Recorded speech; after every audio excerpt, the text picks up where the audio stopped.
Toliau laidoje Svajonių sodai patarimai visiems, kurie kuriasi soduose ar sodybose bei rūpinasi savo jaukiais namais. Netrukus bendrovės Medžio Aura savininkė Irmantė Miliauskienė patars, ką būtina žinoti apie dailylentes namo apdailai, o pradžioje apie jų dažymą.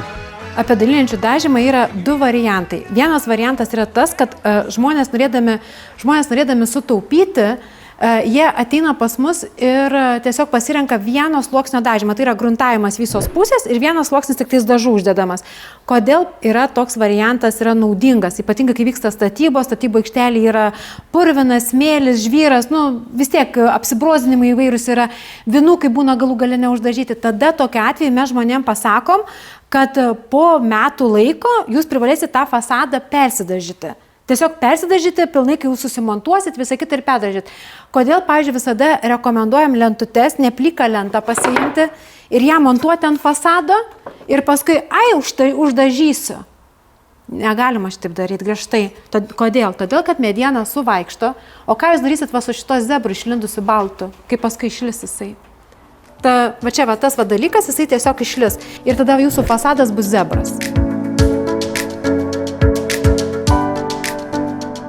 Dar kas svarbu, kai, pavyzdžiui, pasiėmant pramoninių lentų dažytą lentą arba patys, kai dažat pas save, labai svarbu, kad lenta būtų uždažyta, ta dalis lentos, kur liesi su kita lenta, kai užsideda lenta ant lentos, užsideda ta ir ta.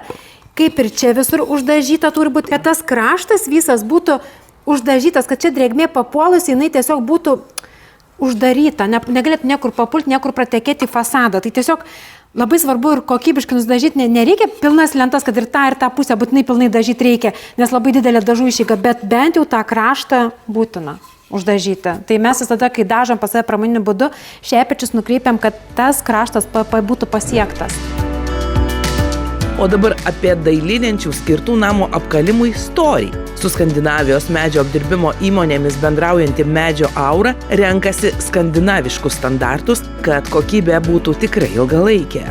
Patys gamintojai, jie uždeklaruoja, kas laukui tinka nuo 17.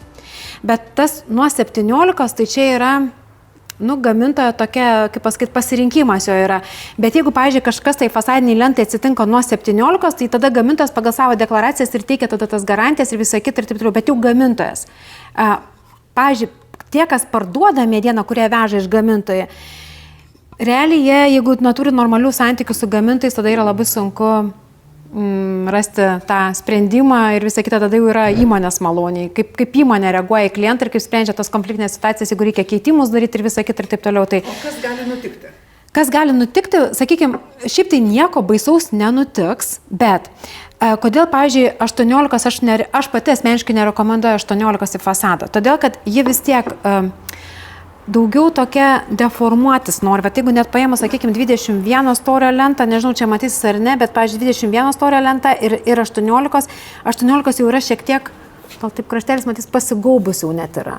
Šiek tiek toksai pasigaubimas yra, nes kuo platesnė lenta, tuo jin turi būti storesnė. Kuo siauresnė lentutė, jin gali būti ir plana. Nieko blogo nenutiks, bet kuo platesnė, jinai tada turi tuo daugiau to savo išgaubimo. Ir jeigu, pavyzdžiui, mes paimam kokią, sakykime, lentą 195, tai jinai privalo būti 21.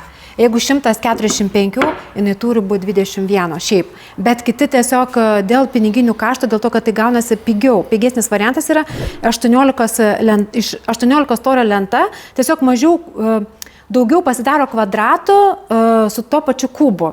Skandinavų statybos reglamentas reikalauja, kad būtų 21 storis arba netgi 23 yra storis. Ir atsitinka taip, kai dedant ploną lentą, pradžiai galbūt būna nieko, bet ilgainiui, kai būna ypatingai sujungimas ant fasado, viena lenta taip palinksta, kita taip, ir tada aiškus tie sujungimai būna labiau.